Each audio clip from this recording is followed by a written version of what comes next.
नमस्कार, मैं हूं आपके साथ सोनिया चौहान। अपना उत्तराखंड में आप सभी का स्वागत है। बुलेटिन का आगाज करते हैं एक बड़ी खबर के साथ। उत्तराखंड के मुख्यमंत्री पुष्कर सिंह धामी ने दिल्ली के भारत मंडपम में आयोजित राज्य स्तरीय राजमार्ग परियोजना की समीक्षा बैठक में हिस्सा लिया। बैठक में की अध्यक्षता सड़क परिवहन मंत्री नितिन गडकरी ने की। इस दौरान उत्तराखंड में सड़कों के क्षेत्र में हुई बड़ी प्रगति को दिखाने वाला ये वीडियो प्रेजेंटेशन भी प्रस्तुत किया गया। मुख्यमंत्री धामी ने कहा कि प्रधानमंत्री नरेंद्र मोदी के नेतृत्व में राज्य में सड़क निर्माण के सर्वोच्च प्राथमिकता दी जा रही है और चार धाम को आसान, सुरक्षित और सुगम बनाने के लिए चार धाम राजमार्ग परियोजना के तहत करीब 12,769 करोड़ रुपए की लागत से राष्ट्रीय राजमार्गों को चौड़ा और मजबूत किया जा रहा है। तो दिल्ली दौरे पर मुख्यमंत्री पुष्कर सिंह धामी, गडकरी, धामी की बैठक हुई है। सड़क परियोजनाओं पर फोकस और चार धाम राजमार्ग पर बड़ा निवेश। तो बात की जाए, मुख्यमंत्री पुष्कर सिंह धामी ने दिल्ली दौरे के दौरान नितिन गडकरी से मुलाकात की है और ऐसे में चार धाम यात्रा को आसान बनाने की तैयारी उत्तराखंड सरकार की तरफ से की जा रही है और इसी को लेके पुष्कर सिंह धामी दिल्ली दौरे पर आए। नितिन गडकरी से मुलाकात की। राष्ट्रीय राजमार्गों से बदलेगा पहाड़ी राज्य उत्तराखंड की सड़कों को नई उड़ान। खबरों में आगे बढ़ते हैं। बात अब हरिद्वार की करते हैं, जहां कुंभ क्षेत्र के गैर हिंदुओं के लिए वर्जित किए जाने की मांग पर सियासत और संत समाज की राय आमने सामने नजर आ रही है। हरिद्वार सांसद त्रिवेंद्र सिंह रावत ने इस मांग को जल्दबाजी में लिया गया फैसला बताया। इस धार्मिक कार्यक्रम में पहुंचे त्रिवेंद्र रावत ने कहा कि पहले ये तय होना चाहिए कि कुंभ क्षेत्र की सीमा कहां तक है, क्योंकि ये रुड़की, मंगलोर, भद्राबाद और शामपुर तक फैला हुआ है। साथ ही उन्होंने ये इस मुद्दे पर फैसला लेने से पहले गहन अध्ययन और मंथन जरूरी है। और वहीं बात की जाए, संतों ने तीर्थ पुरोहितों की मांग का स्वागत करते हुए इसे प्राचीन परंपरा से जुड़ा हुआ बताया है। तस्वीरें हरिद्वार की, जहां कुंभ क्षेत्र पर सियासी बहस देखने को मिल रही है। गैर हिंदू प्रवेश पर सवाल उठने लगे हैं। कुंभ क्षेत्र में गैर हिंदू प्रवेश पर बहस और भी ज्यादा तेज हो गई है। तो कुंभ क्षेत्र की सीमा तय होने पर जोर दिया गया। संत समाज ने तीर्थ पुरोहितों की मांग का समर्थन किया है। परंपरा और प्रशासनिक निर्णय के बीच मंथन। उनकी डिमांड है। देखो, हरिद्वार वैसे भी हमारी पुण्य नगरियों में से पवित्र नगरी है। हरिद्वार जिस तरह काशी है, हरिद्वार है, उज्जैन है, ऋषिकेश से तमाम ऐसे हमारे जो धार्मिक स्थान है, वैसे भी वो पवित्र स्थान है। अब उनका आशय क्या है, वो किस रूप में उसको देखना चाहते हैं, मुझे लगता है कि उनको वो जो उनकी राय है उसको सार्वजनिक करना चाहिए कि किस तरह का स्वरूप चाहते हैं। निश्चित रूप से हरिद्वार तमाम दुनिया के हिंदुओं के लिए एक पवित्र नगरी है। देखिए, हरिद्वार एक कुंभ क्षेत्र है और हरिद्वार कुंभ क्षेत्र में गैर हिंदुओं का प्रवेश वर्जित होना चाहिए। इसकी मांग हम सब लोगों ने प्रयागराज में भी की थी और 4 स्थानों पर कुंभ भरता है, उन स्थानों पर भी लगातार ये मांग होती रही है। हरिद्वार में भी शासन प्रशासन को जो कुंभ क्षेत्र है, उस कुंभ क्षेत्र में गैर हिंदुओं का प्रवेश वर्जित होना चाहिए। किसी प्रकार का कोई ठेकेदारी या कोई अन्य कुंभ के काम उनको नहीं मिलने चाहिए, क्योंकि वो एक प्रकार से विरोध करते हैं सनातन धर्म का, लेकिन जब व्यवसाय की बात आती है तो व्यवसाय छीनने का काम करते हैं। और वहीं ज्यादा जानकारी साझा करने के लिए हमारे साथ स्टेट हेड अवनिंद्र कमल जुड़ चुके हैं। अवनिंद्र, बात की जाए तो कुंभ क्षेत्र में गैर हिंदू प्रवेश पर बहस और भी ज्यादा तेज हो गई है। तो ऐसे में त्रिवेंद्र सिंह रावत ने कई गंभीर सवाल खड़े किए हैं। तो ऐसे में बात की जाए तो कुंभ क्षेत्र में गैर हिंदू प्रवेश पर ये सवाल उठने लगे हैं, इसके पीछे की वजह क्या निकलकर सामने आ रही है? देखिए, मांग बहुत पहले होती रही यहाँ पर हरिद्वार में, और चूंकि 27 में कुंभ मेला है, तो जो संत महंत यहाँ के हैं, जो अखाड़े हैं, करीब 13 अखाड़े हैं, उनके जो महामंडलेश्वर है, बड़े पदाधिकारी हैं, उन्होंने इसका समर्थन किया और एक तरह से मांग भी की है कि कुंभ क्षेत्र को जो है गैर हिंदुओं के लिए प्रतिबंधित किया जाए। लेकिन जैसा कि पूर्व मुख्यमंत्री त्रिवेंद्र रावत ने ही आज मीडिया से कहा, यह व्यवहारिक नहीं है, क्योंकि हरिद्वार में ही जैसे ज्वालापुर एक जगह है तो उसमें मिश्रित आबादी है, तो रुड़की में कई ऐसी जगह है जहाँ मुसलमानों की संख्या पर्याप्त है, लक्सर में भी ऐसा है, तो यहाँ तक कुंभ भरता है। और अगर इसे गैर हिंदू क्षेत्र घोषित कर दिया जाएगा तो बहुत सारी व्यवहारिक और सैद्धांतिक दिक्कतें आएंगी। तो त्रिवेंद्र सिंह रावत का इशारा इस तरफ है। उधर महंतों का, संतों का कहना है कि मक्का मदीना जैसी जगहों पर गैर हिंदुओं को प्रवेश अगर वर्जित है तो यहाँ पर भी जो हिंदू नहीं है उनको प्रतिबंधित किया जाना समीचीन होगा और ये समय की मांग है, ऐसा किया जाना चाहिए। अवनींद्र, बात की जाए तो ऐसे में सरकार के इस फैसले को लेकर संतों की स्पष्ट राय भी सामने आई है, लेकिन इस फैसले के बाद क्या बात की जाए हिंदुस्तान दो भागों में नहीं बंट जाएगा? क्योंकि लगातार ऐसे बयान सामने आ रहे हैं, हिंदू और जो विशेष समुदाय है उसको लेकर लगातार देश भर में चर्चाएं सामने आ रही है। लेकिन अब उत्तराखंड की बात की जाए, वहां पर कुंभ क्षेत्र में गैर हिंदू जो हैं उनके आने पर उनको आना वर्जित कर दिया गया है। तो इस फैसले से क्या राजनीति में बड़ा असर देखने को मिलेगा? देखिए, जहाँ तक राजनीति की बात है तो सियासत तो ये हो ही रही है, लेकिन भारत विविधताओं का देश है और यहाँ पर जहाँ तक हरिद्वार की बात है, ऐसा पॉसिबल नहीं लगता है कि यहाँ पर वो जो गैर हिंदू हैं वो अंदर नहीं आ पाएंगे, उनका चिन्हांकन कैसे होगा। दूसरी चीज है रोजगार की, जहाँ तक बात है, दुकानों की बात है, तो आप देख लीजिए जितनी भी पत्थर की मूर्तियां हैं वो सब जयपुर के मुसलमान बनाते हैं। तमाम ऐसी कारीगरी का काम है जो मुसलमान करते हैं, तो उनसे हिंदू परहेज नहीं करते। तो ये एक तरह से इसमें सांप्रदायिक भावना को जन्म लेगी और तनावपूर्ण माहौल बढ़ेगा, और इसमें जब विवाद बढ़ेगा तो जाहिर सी बात है कि सियासी दल अपनी रोटियां सेकेंगे। आम आदमी का इसमें कोई भला होने वाला नहीं है। जी ठीक है अवनींद्र कमल, ज्यादा जानकारी साझा करने के लिए आपका धन्यवाद। खबरों में आगे बढ़ते हैं। अंकिता भंडारी हत्याकांड को लेकर जन आक्रोश थमने का नाम नहीं ले रहा। देहरादून की सड़कों पर सर्वदलीय प्रदर्शन के तहत मुख्यमंत्री आवास कूच किया गया, जिसमें बड़ी संख्या में आम लोग शामिल हुए। प्रदर्शनकारियों ने बैरिकेडिंग तोड़ने की कोशिश की, लेकिन भारी पुलिस बल ने उन्हें बढ़ने से रोक दिया। तो इस दौरान अंकिता को न्याय दो और वीआईपी का नाम उजागर करो जैसे नारे गूंजते रहे। प्रदर्शनकारियों ने चेतावनी दी कि अगर मामले की सीबीआई जांच नहीं हुई तो आंदोलन और भी ज्यादा उग्र होगा।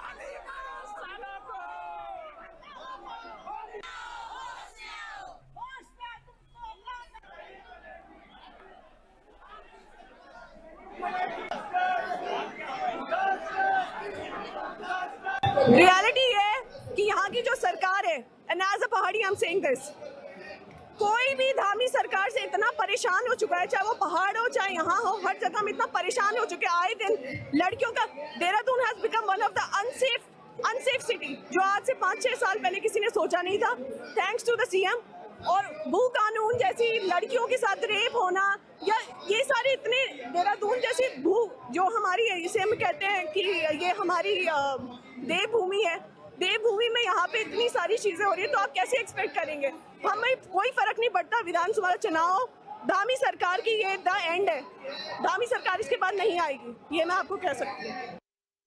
2027 की तो बात छोड़िए, आप मेरी बात सुनिए। अगर जनता अभी भी ना जागरूक हुई, जनता तो खुद देख रही है कि क्या हो रहा है क्या नहीं हो रहा है। कभी लैंड जिहाद, कभी लव जिहाद, कभी थूक जिहाद। ये धर्म की राजनीति से प्रदेश चलने वाला नहीं है। आज धर्म नगरियों में देखिए कि किस तरीके से खुलेआम लोग आकर किस तरीके से कांड कर दे रहे हैं। अंकिता भंडारी के साथ जो बेटी के साथ हुआ वो भी कहीं ना कहीं बाहर के तार जुड़े हैं। तो ये सब तो अब जनता को भी देखना पड़ेगा, क्योंकि इसकी जिम्मेदार खुद जनता है। जनता ने जिस प्रदेश को जनता चुनने वाली होती है, जनता जनार्दन होती है। जनता ने अपने अच्छे भविष्य के लिए सरकार चुनी थी। आज जनता के सब कुछ सामने है, तो जनता ही फैसला करेगी आगे भी, क्योंकि जनता जिसको चाहे सर माथे बिठा ले।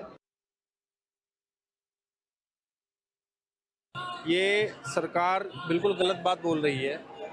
ये परेशान लोग हैं, जनता है ये, और ये इनकी आत्मा जिंदा है। अंकिता भंडारी ने अपनी आत्मा नहीं बेची, और इसका अर्थ ये है कि उसने अपने शरीर का त्याग करा। अगर वो उनकी बात मान लेती तो शायद अंकिता जिंदा होती।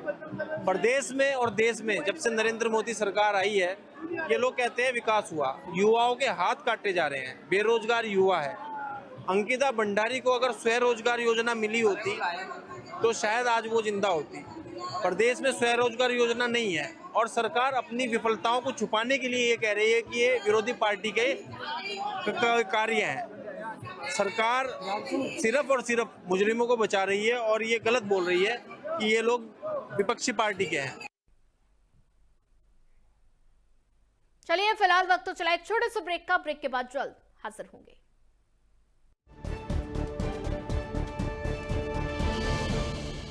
हर रोज हो जाता हूँ लेट, साफ नहीं होता है मेरा पेट।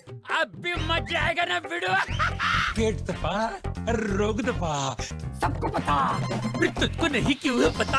अबे घोचू, अक्खा इंडिया को मालूम है, पेट दबा हर रोग दबा, एक ही जगह।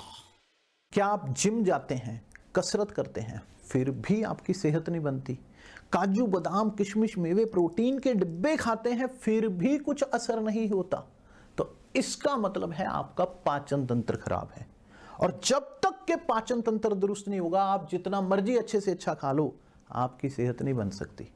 इसलिए हमारी संस्था सन्यासी आयुर्वेदा ने एक ऐसी दवा का निर्माण किया है जो कि आपके लिवर, आपके पाचन तंत्र को दुरुस्त करने का काम करती है, ताकि आप जो भी खाएं उसका पूरे का पूरा निचोड़ आपके शरीर को लगे, आपकी भूख बढ़े, खाया पिया सही से लगे, नया खून बने, हड्डियों में जान आए, वजन बढ़े और आप मोटे तगड़े खूबसूरत पर्सनैलिटी के मालिक बन जाएं। सिर्फ 655 रुपए की पूरे 1 महीने की दवा होती है, और आप इसे घर बैठे 011-45454545 पर फोन करके दवा मंगवा सकते। पत्रकारिता का लंबा अनुभव, खबरों पर पैनी नजर और सटीक विश्लेषण।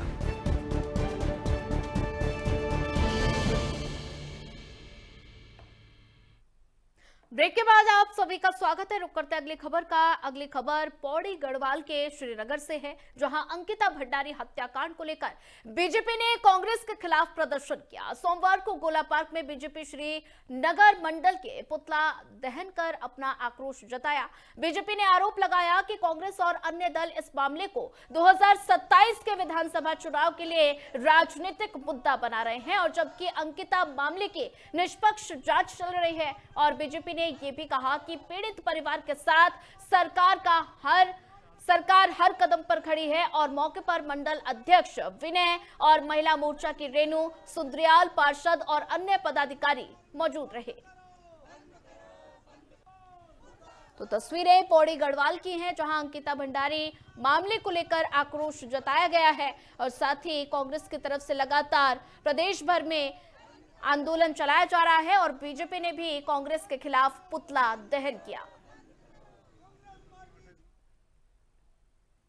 अंकिता भंडारी हत्याकांड के दोषियों को फांसी की सजा देने की मांग को लेकर उत्तराखंड एकता मंच ने रुड़की में जोरदार रैली निकाली। रैली में वक्ताओं ने न केवल वीआईपी के नाम का खुलासा करने की मांग की है, बल्कि मामले में सीबीआई जांच की भी अपील की गई। रैली गढ़वाल सभा से शुरू होकर आजाद नगर चौक और बीएसएम तिराहा, चंद्रपुरी, दुर्गा चौक और सिविल लाइन से होते हुए एसडीएम कार्यालय तक निकाली गई। रुड़की रैली के दौरान एसडीएम को ज्ञापन भी सौंपा गया।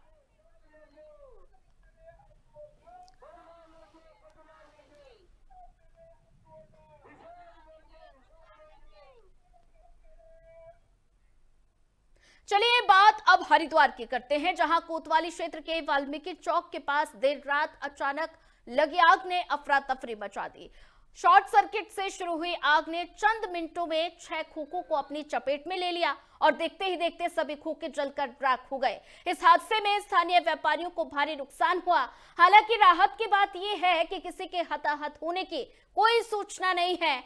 आग एक खोखे में बिजली के तारों से चिंगारी निकली, और सूचना मिलते ही फायर ब्रिगेड की 2 गाड़ियां मौके पर पहुंची, और करीब 1 घंटे की कड़ी मशक्कत के बाद आग पर काबू पा लिया गया।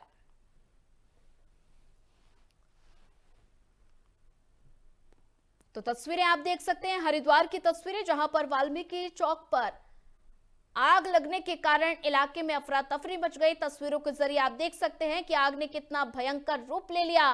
तो ऐसे में फायर ब्रिगेड की टीम ने 1 घंटे के अंदर आग पर काबू पाया। तो बात की जाए शॉर्ट सर्किट आग लगने की वजह बताई जा रही है। तो देर रात ये भीषण आग लगी है। तस्वीरों के जरिए आप देख सकते हैं कि आग ने कितना विकराल रूप लिया। हमारे को इस बात का वो नहीं है, बिल्कुल नहीं पता हमारे को। हम तो घर पे गए थे पापा खाने के लिए, वो खाना लेके घर से यहाँ पर दुकान पे आ रहे थे। उन्होंने मौके पर देखा कि पूरी आग लग गई, लपटे उठी आग की यहाँ पर।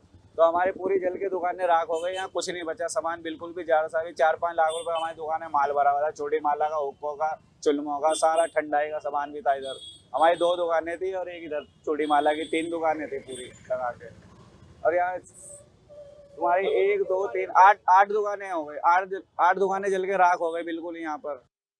तो 1:30 बजे फोन गया कि आग लगी है, तो मैं आया 1:30 बजे यहाँ। तो 2-3 दमकल खड़ी थी, बुझा रहा था। फिर मैं अपना चाबी दिया इधर, तो ये ताला तोड़ा गया। तो मेरे दुकान में भी पूरी आग से पूरा माल वगैरह मेरा जितना था, मैं बनारस से आया हूँ यहाँ पे और ये दुकान चलाता हूँ।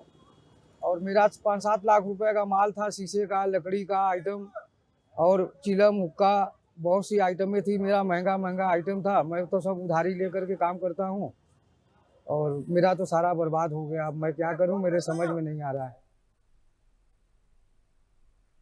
चलिए बात अब देहरादून की करते हैं, जहां नगर निगम की टीम ने सोमवार सुबह मुर्गियां ले जा रहे एक ट्रक को पकड़कर बड़ी कार्रवाई की। चेकिंग के दौरान ट्रक में 65 मुर्गियां मरी हुई पाई गई और जब टीम ने ट्रक रोकने का इशारा किया तो चालक घबरा गया और ट्रक लेकर फरार हो गया। और बात की जाए परेड ग्राउंड में नो एंट्री की तरफ ट्रक मोड़कर चालक ट्रक लेकर फरार हो गया था।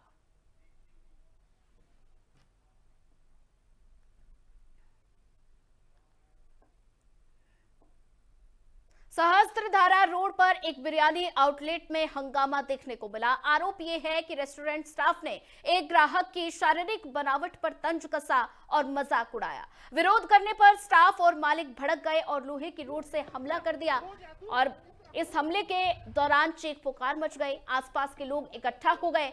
घटना का वीडियो सोशल मीडिया पर तेजी से वायरल होने के बाद पुलिस हरकत में आई। मयूर विहार चौकी इंचार्ज संजय रावत ने बताया कि हंगामे का मौके पर समाधान हो गया था, लेकिन अब मामले की जांच शुरू कर दी गई है। दोनों पक्षों को पूछताछ के लिए बुलाया गया है।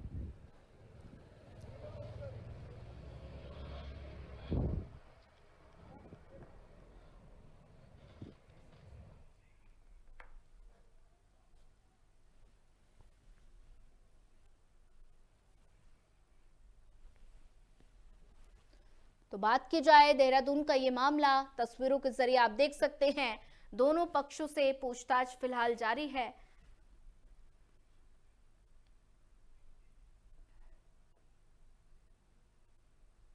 अगली खबर ऋषिकेश से है, जहां सड़कों को साफ सुथरा रखने के लिए नगर निगम ने सफाई अभियान तेज कर दिया। नालों और पानी के रास्तों की सफाई कराई जा रही है ताकि गंदगी और जल भराव की समस्या कम हो। सोमवार को नगर आयुक्त गोपाल राम बिनवाल खुद निकले और निरीक्षण किया और कर्मचारियों को काम करने के लिए जरूरी दिशा निर्देश भी दिए।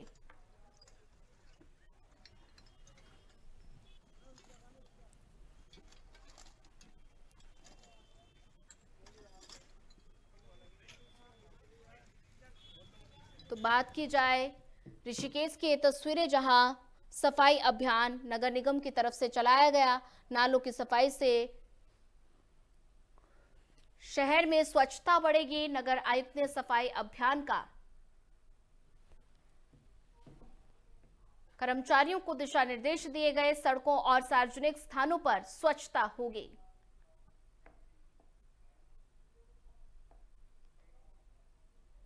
खबरों में आगे बढ़ते हैं। हरिद्वार में प्रधानमंत्री नरेंद्र मोदी के ड्रीम प्रोजेक्ट एकता मॉल का निर्माण तेजी से चल रहा है। दिल्ली राष्ट्रीय राजमार्ग पर बन रहा ये मॉल एक भारत श्रेष्ठ भारत की भावना को साकार करेगा। हरिद्वार विकास प्राधिकरण के सचिव मनीष कुमार सिंह के अनुसार यहां देश के सभी राज्यों के उत्पादों की बिक्री होगी और साथ ही बात की जाए हथकरघा, लोक कला और विशेष उत्पादों के साथ उत्तराखंड के स्थानीय शिल्पकारों को भी राष्ट्रीय पहचान मिलेगी। करीब 170 करोड़ की लागत से 2.5 लाख वर्ग फुट में बनने वाले इस मॉल में पीवीआर और फूड कोर्ट भी होंगे। 2026 तक ये परियोजना पूरी होने की उम्मीद है।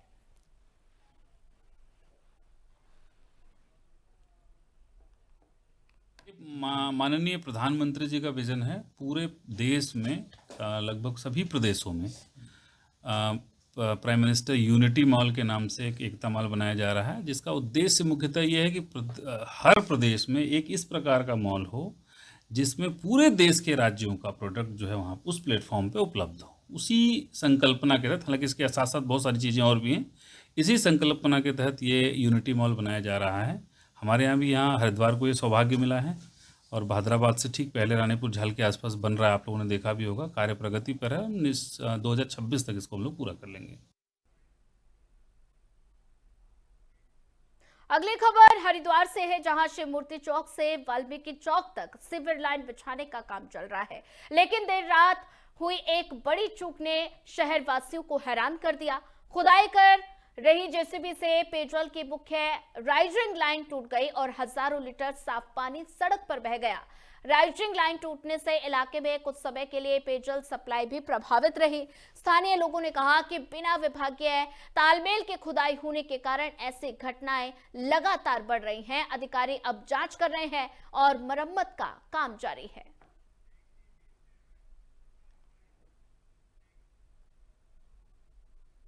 अगली खबर हरिद्वार से है, जहां श्यामपुर कांगड़ी में जन कल्याणकारी पर्वतीय संगठन ने अपना 7वां वार्षिकोत्सव बड़े धूमधाम के साथ मनाया और समारोह में कई गणमान्य लोग मौजूद रहे। कथावाचक प्रकाश कृष्ण शास्त्री ने ये कहा कि संगठन का